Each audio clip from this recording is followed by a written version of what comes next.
Hi, my name is Ryan Runkowicz. Welcome to my course project presentation for Ecological Economics, Unity College, Spring 2024, entitled It's a Jungle Out There, Wild Animals as Economic Thinkers and Actors. This is a capsule overview of ecological economics and how an ecological economics orientation and point of view can speak to animal welfare and well-being concerns through the lens of economic decision making and action.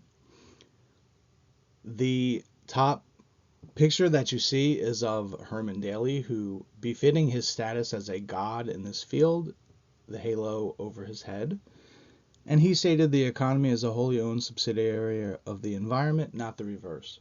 And I thought that was a great quote for mood and scene setting and theme setting, because it's very difficult to overcome philosophical objections to that statement.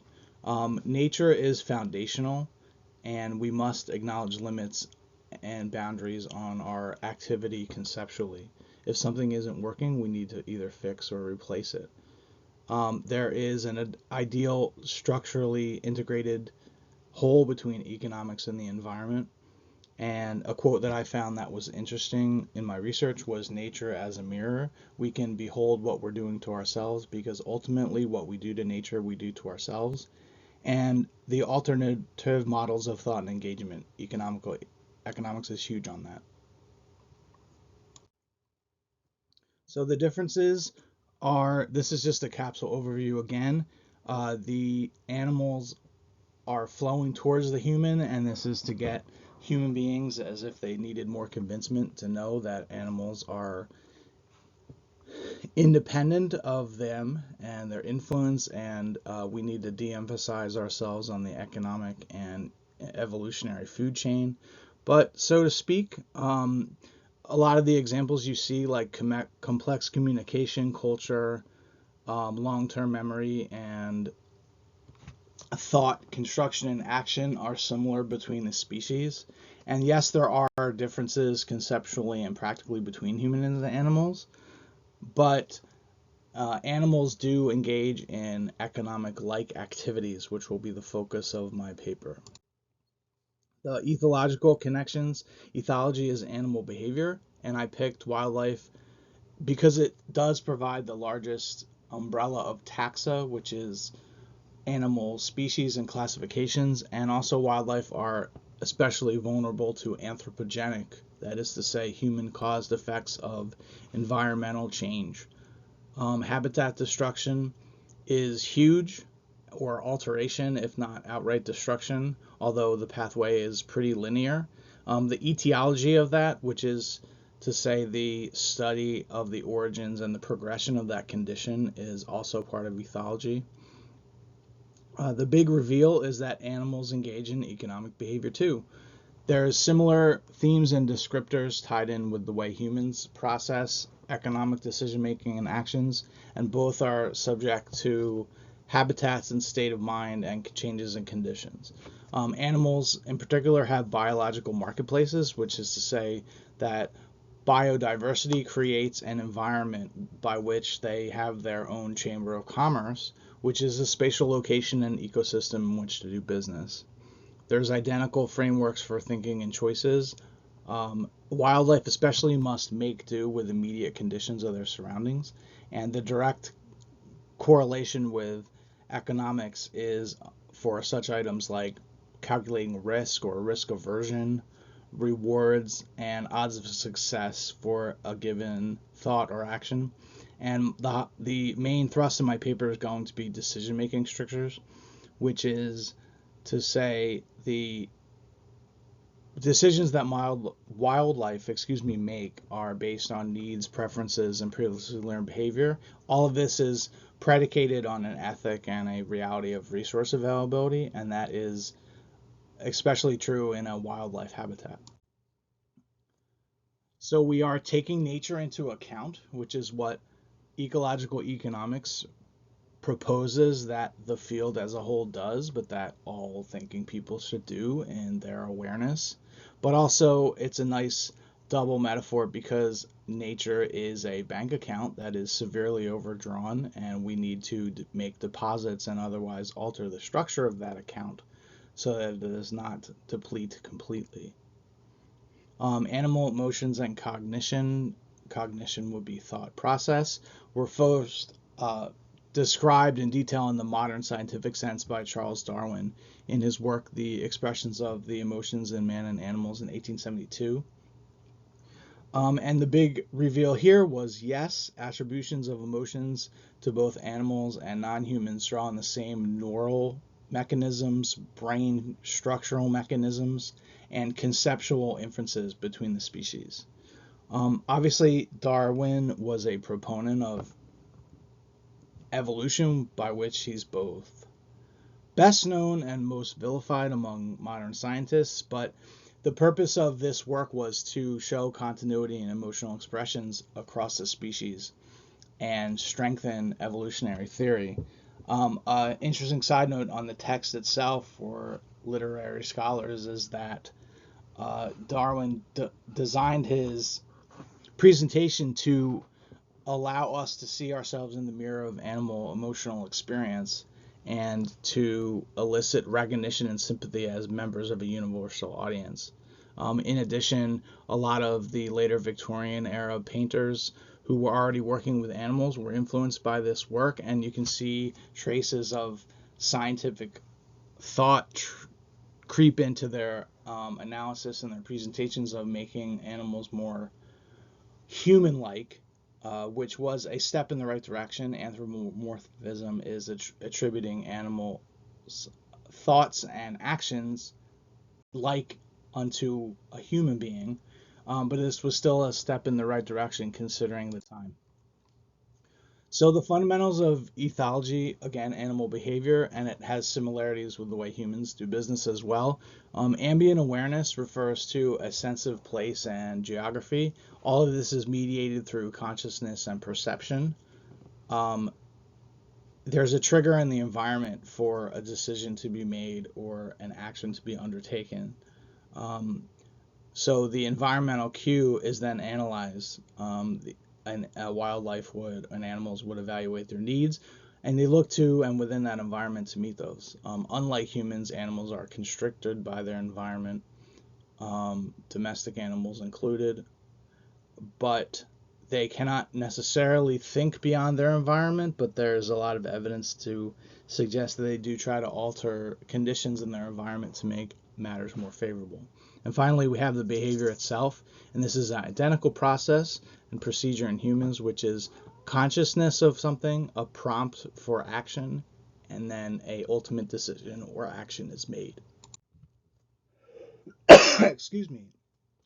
Animal epistemology is the philosophy of knowledge. Now, animals do not cogitate in the same manner that we do, but there is much evidence to suggest that they do. Their decision making is more complex than is commonly thought.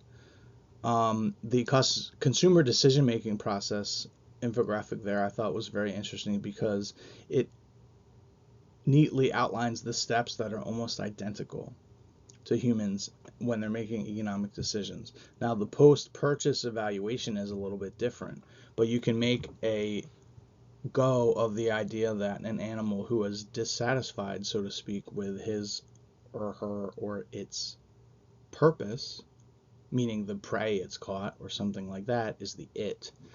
They can leave it there and not take it back to the lair or distribute it amongst fellows, or can otherwise take it and consume it. That is an evaluation protocol there. My main thrust of the paper is how would wildlife engage in economic decision making or economic-like activities? The answer is contextualization. The time allocation and time opportunity cost is huge. Devoting energy and focus to certain outcomes over and against others is a motivation. The primary ways in which this is enacted in real life is foraging, predator avoidance, and mating. This is an evolutionary inheritance that is shared with humans. The applied component of animal behavior is connected to economic themes by examining aspects of risk aversion and also expected utility theory, which is big in ecological economics specifically, can be applied to animal behavior. Comparative behavioral economics is another one. It looks at how animals, especially, have used natural selection to shape emotions and choices to steer decisions in adaptive directions.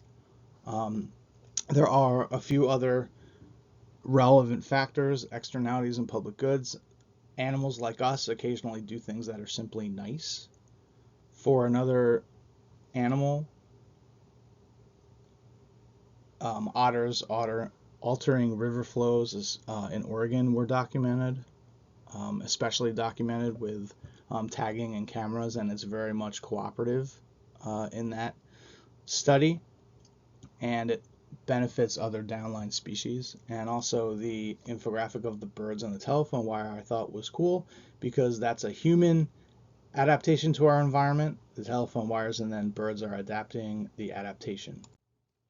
So the methodology is literature review, which is a broad yet relevant review of existing literature, especially relating to economic principles and theories with risk, operation under uncertainty, and the force of human induced ecological change on wildlife and their habitats.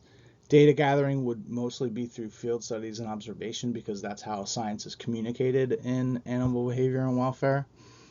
And I'm going to look at aspects of behavior and habitats that can be examined in light of economic, quote, ways of knowing and being. The analytics would be descriptive, which is, you know, the what, where, why, and how, and such like of why something is particularly happening in an environment at a given time. Diagnostics, how would that impact an animal's perception of their environment or have it bearing on their perceptions and choices within that environment. Compare and contrast is also a common methodology in animal behavior and welfare, which I will use. Primarily qualitative because it's descriptive analysis, but at the same time, I'm going to look at some numbers that are relevant as well. My analysis and conclusions, it is very much a progression. Research and analytics cohere to outline implications for wild animal welfare, human-animal interactions in general, but also wider ecosystem health and biodiversity concerns and aspects like that. In some, animals do exhibit economic thought patterns and behaviors, although they don't have conscious awareness in the same way that humans do. They don't have conscious awareness of, say, economic theories and debate, but they still act in ways that aren't informed by their environment, which is a direct contribution that ecological economics makes to the scholarly debate itself, is that we need to think more in layers and less in hierarchical conceptions. So wildlife, of course, have a unique and more vulnerable position in the animal kingdom.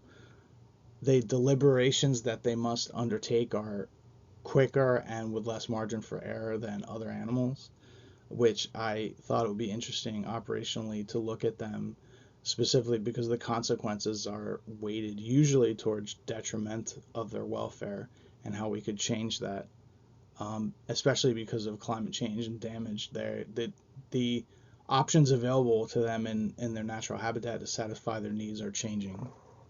And the final takeaways would be we humans must never forget that wildlife often must approach decision making based on a scarcity model and less than an ideal conditions.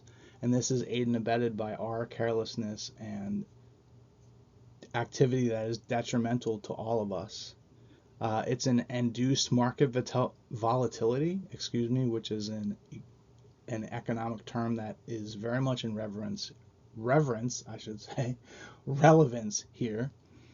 And we have to recognize the agency of wildlife as independent actors, from our perception, but also take that into account when we make economic decision making in terms of larger conceptions of animal welfare and environmental projects in general, because we need to develop a more holistic understanding of their place and our place in the wider world. And the amity and mutual interspecies respect will be advanced by taking a look at conceptions that I raise.